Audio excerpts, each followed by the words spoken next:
Hi viewers, welcome to my channel. This is Sridhar Reddy LPD, Assistant Professor of Physics from Government Degree College for Women, Nalgonda. Welcome to my channel, Sri Quantum Academy. Feel the physics at glance.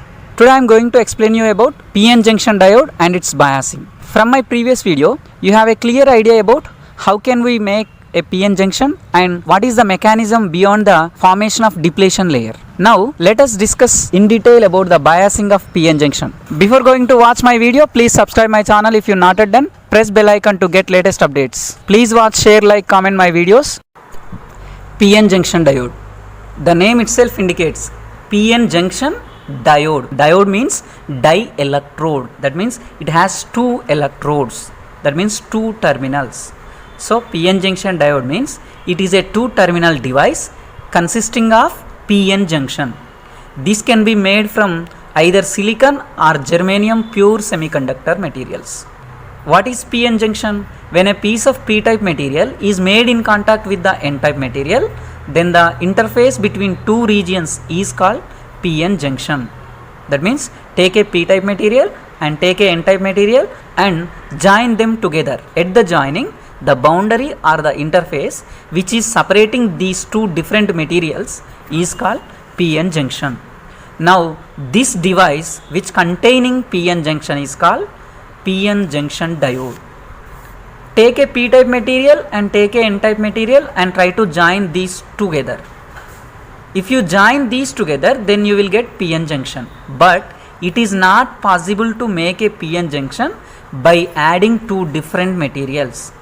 Because when you try to join two different P-type material, N-type material together, at the boundary you will get defects and irregularities. So it is not possible to join two different N-type and P-type materials. So how to form PN junction then? Take a single pure semiconductor material and half of that convert into P-type material and remaining half of that convert into N-type material. Then you will get PN junction in a single material.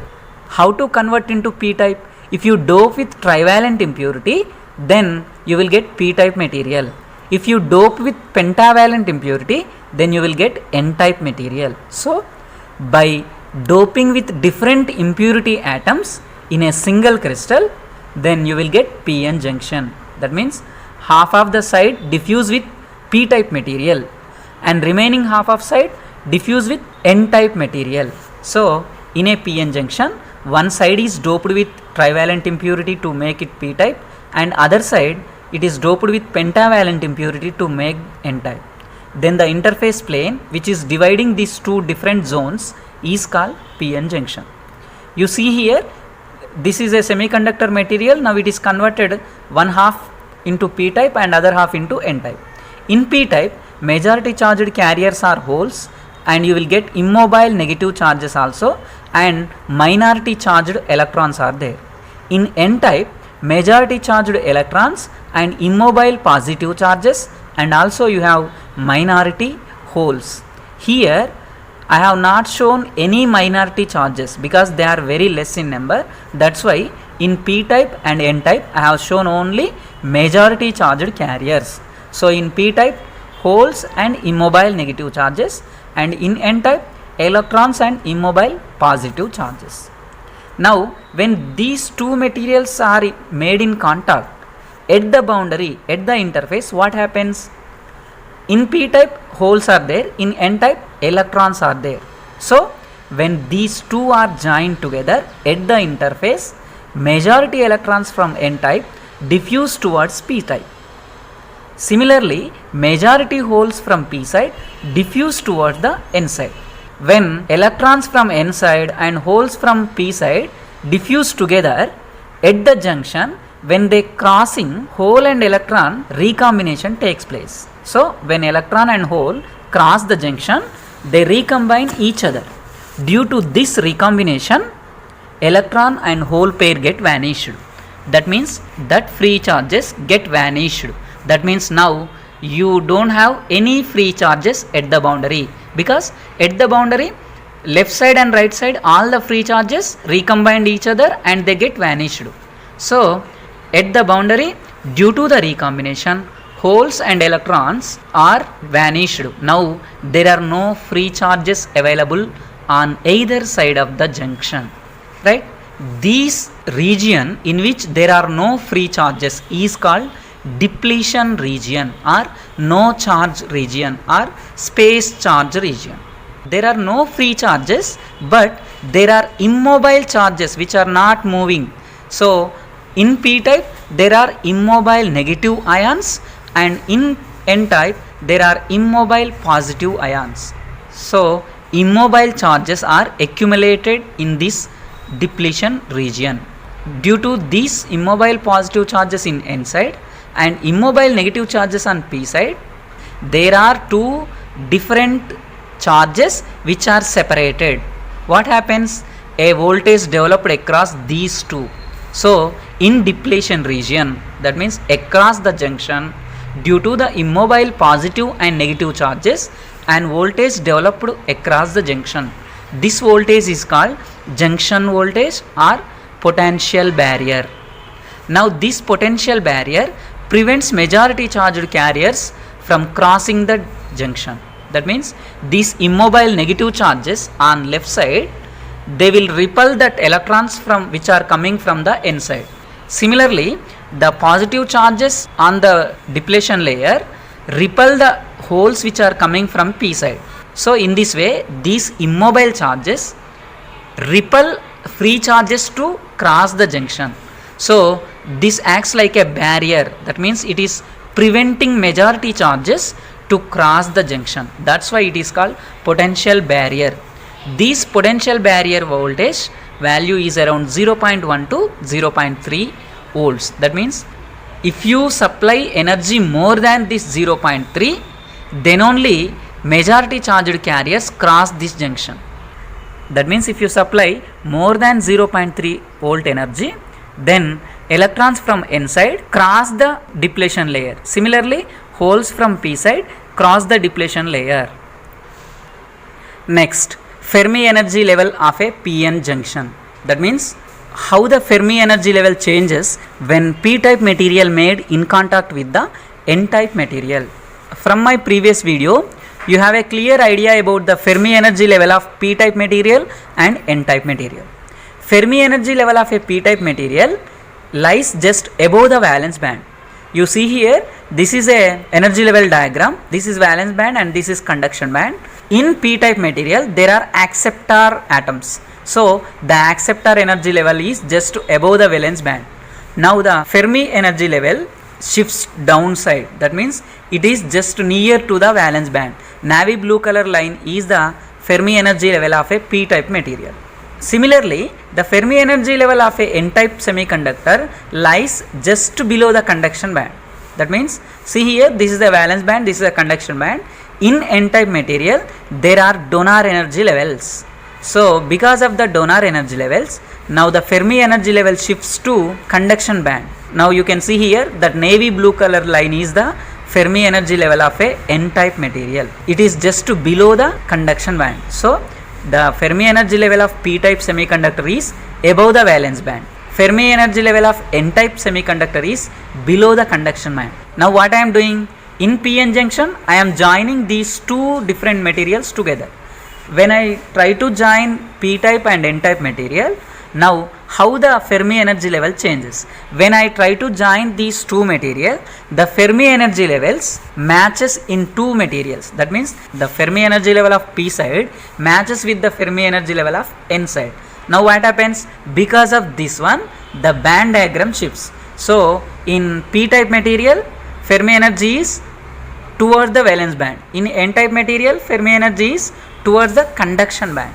Now these two should match. That's why the energy bands of the p-type and n-type rearrange.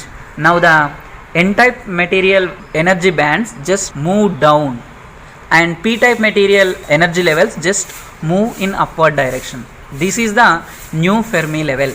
Red color line is valence band and navy blue color line is conduction band. Now black color is intrinsic Fermi level. That means pure Fermi level. Pure Fermi level is exactly middle, right? So black line is pure Fermi level green color is the p-n junction Fermi level. This green color is the new Fermi level. Next, p-n junction diode symbol. p-n junction diode means it is a two terminal device which contains p-n junction. p-n junction is indicated with like this. This is the p-type material, this is n-type material. In between these two, the interface is depletion layer. In p-type, majority holes are there and immobile negative charges. In n-type, electrons are there, immobile positive charges. In depletion layer, there are no free charges but immobile negative positive charges are there.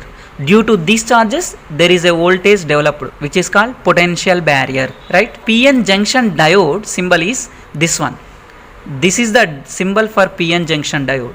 It contains two electrodes. That means one side it acts like a positive terminal, other side it acts like a negative terminal. That means in p-n junction diode, p-type region referred to the anode and n-type region referred to the cathode. That means one side acts like a anode and other side acts like a cathode. That means two electrodes are there. That's why it is called diode. This is the p-type, this is n-type. Now this is the symbol for p-n junction diode. Next, working of p-n junction diode. That means when this p-n junction diode is connected to a circuit, then how the current flows through this diode. Connecting this p-n junction to a battery is called biasing. That means connecting p-n junction diode to a battery in order to make it working is called biasing. How you are connecting battery to the p-n junction? You can connect in two different ways. So depending on how the battery is connected to the p-n junction diode, these biasings are two types. These connections are two types. One is forward biasing and other one is reverse biasing. So how the battery positive and negative terminals are connected to the diode. Depending on the connections, there are two types of biasings. One is forward biasing and other one is reverse biasing. Forward biasing means p-type of the diode is connected to the battery positive terminal and n-type is connected to the negative terminal of the battery. That means in diode there is a p-type and n-type, no? So p-type connected to the positive terminal of the battery. N-type is connected to the negative terminal of the battery. That means plus connected to plus, minus connected to minus. This type of connection is called forward biasing. Next, reverse biasing means p-type terminal connected to the negative terminal of the battery and n-type is connected to the positive terminal of the battery. That means p-type is connected to minus, n-type is connected to plus. That means minus is connected to plus and plus is connected to minus. This type of biasing is called reverse biasing. Let us discuss in detail about these two biasings. First, forward biasing. Forward biasing means p-type connected to plus, n-type connected to minus. So when external voltage is applied to a p-n junction diode in such a way that p-type is connected to battery positive terminal and n-type connected to the battery negative terminal, so that potential barrier width reduces and it permits current to flow through the diode. This is called forward biasing. That statement itself, p-type connected to positive, n-type connected to negative, and if you connect like this, what happens? Potential barrier width reduces. That means potential barrier which is stopping the diffusion of other charges will reduces. Potential barrier is reducing means it allows current to flow. That means it allows majority charges to cross the junction. How the potential barrier reduces, how the current flows, I will discuss later. In case of forward biasing, when p-type is connected to positive terminal, what are there in p-type? Holes are there. Holes have positive charge. Now p-type is connected to positive terminal. That means plus is connected to plus. What is there? Repulsion. So when p-type is connected to positive terminal, holes repelled by the battery. Now holes are repelled by the battery. Now they move toward the junction, right? Similarly, n-type is connected to negative terminal. In n-type, electrons are there. Electrons are negatively charged particles. Now negative is connected to negative. So there is a repulsion. So now negative charged electrons also repelled by the battery terminals and they move toward the junction. So p-type holes and n-type electrons repelled by the battery terminals and they move toward the junction. When they move towards the junction, depletion layer width reduces. See here, this is a p-type material, this is n-type material, and p-type holes are there and n-type electrons are there, right? Now see here, when battery positive terminal is connected, actually plus is connected to plus, that means p-type. Holes are positively charged. Now holes does not move toward the battery because positive terminal is there. Now holes repelled by the positive terminal, they move from left to right, that means they move toward the junction. Similarly, in n-type electrons are there. Now it is connected to minus, so there is a repulsion between minus and minus. So what happens? Electrons moves from right to left. So due to the repulsion, electrons and holes both are moving towards the junction. Then what happens? Now depletion layer width is reducing. If the external voltage is greater than the potential barrier, these holes and electrons cross the junction and they move into other zones. So because the electrons and holes are moving toward the junction, now depletion layer width is decreasing. So more and more current flows through the circuit. This current is called forward current. While the crossing the junction, if the electron and hole recombination takes place, then for each recombination a new covalent bond will break and it creates new hole and electron.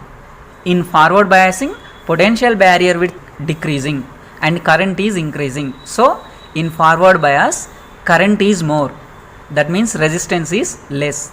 So in forward bias, diode offers low resistance to the current. Next, reverse bias. Reverse bias means P connected to the minus, N connected to plus, that means minus connected to plus, plus connected to minus. When external voltage applied to the PN junction diode in such a way, P-type is connected to negative terminal of the battery and N-type connected to positive terminal of the battery. So what happens? Potential barrier increases. Potential barrier increasing means current decreases. This type of biasing is called reverse biasing.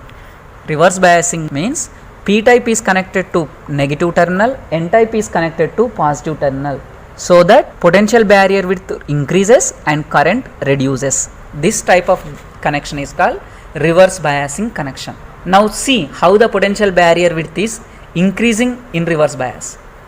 In case of reverse bias, P-type is connected to negative terminal. So actually in P-type holes are there. So holes are positively charged carriers. That is connected to negative terminal. Then what happens? There is an attraction. So all the holes in P-type attracted by the battery. Now they move toward the battery. That means they move away from the junction. Similarly, N-type is connected to positive terminal of the battery. So in N-type electrons are there. That means negatively charged particle. That is connected to positive terminal. What happens? Attraction. So now electrons in N-type moves toward the battery. That means again they move away from the junction. So in P-type holes move toward the battery away from the junction. In N-type electrons move toward the battery. That means away from the junction. In this way, holes and electrons moving away from the junction. What happens? Junction depletion layer width is increasing now. So all the majority holes are moving away from the junction. That means depletion layer width is increasing. Now what happens? Current will decrease because there is no carriers which are crossing the junction. Electrons and holes both are moving away. They are not crossing the junction. So what happens? Current reduces. You see here, this is the P-type and this is the N-type. In P-type holes are there. Now it is connected to battery negative terminal and N-type is connected to battery positive terminal. When P-type is connected to negative terminal, actually holes are there in P-type. Holes are positive charges. Now that positive charges attracted by the negative terminal of the battery. Then what happens? They move toward the battery. That means they move away from the junction. That means right to left. They move from right to left. Similarly, in N-type electrons are there. Electrons negatively charged particle. That is connected to battery plus. So again all the electrons moves toward the plus. That means away from the junction. That means left to right. In this way, all electrons and holes move away from the junction. All the free charges are moving away. Then what happens? Depletion layer increases. When depletion layer increasing, automatically current is decreasing because no charges are crossing the junction and moving in other side. Because of this, current will reduces. But at the same time, in p type there are minor electrons are there na, that minor electrons are repelled by the battery negative terminal. Now what happens? They move from left to right. Similarly in n type there are minority holes. Now that holes repelled by the positive terminal. Now they moves toward the junction. In this way, in reverse bias, all the majority move away from the junction, but minority charged carriers moves toward the junction. Now that minority charges cross this junction and they cause the current, but minority charges are very less, so the current in reverse bias is very low. So as the majority charges moving away from the junction, depletion layer width is increasing. As the potential barrier is increasing, depletion layer means potential barrier. As the potential barrier is increasing, this prevents flow of current through the junction. Due to this, current is less, but minority holes in n type and minority electrons in p type giving rise to reverse current. That is called reverse current, which is very less. In reverse bias, potential barrier is increasing and current is decreasing. So diode offering high resistance to the flow of current. So in forward bias, plus is connected to plus, minus is connected to minus. What happens? Current flows more, width of the depletion layer reduces and current increases. That means diode offers high current. That means diode offers low resistance. In second case, in reverse bias, plus connected to minus, minus connected to plus. Width of the depletion layer increases and current decreases. So diode offers high resistance, low current, right? In reverse bias, current is due to only minority charged carriers. That is called reverse current, which is very less. So diode offers high resistance and low current. This is about biasing. Thank you. In next video, we'll discuss about the IV characteristics of a PN junction diode.